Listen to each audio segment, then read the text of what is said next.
తను ఎదురు చూస్తున్నది కొంచెమే, కానీ దేవుని యొక్క ప్రణాళిక చాలా ఘనమైనది. నీ తలంపుల కంటే, నీ ఊహ కంటే అతి శ్రేష్టమైనది, నువ్వు అసలు ఊహించలేనిది, విస్మయం ఉండేది నీ జీవితంలో దేవుడు చేయబోతూ ఉన్నాడు. ఎప్పుడు తెలుసా? లోతునకు నడిపించినప్పుడు. దేవుడు నీతో ఉన్నాడు. ఆయన చెప్తూ ఉన్నాడు, లోతునకు నడిపించు.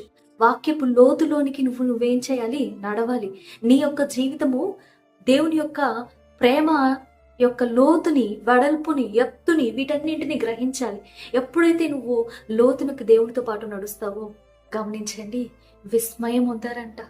ఇంకొకరు కూడా, తీరాన ఉన్న ఇంకొక దోణ కూడా ఏమైంది, వీరికి సహాయం చేసేందుకు లోపలికి వచ్చిందంట.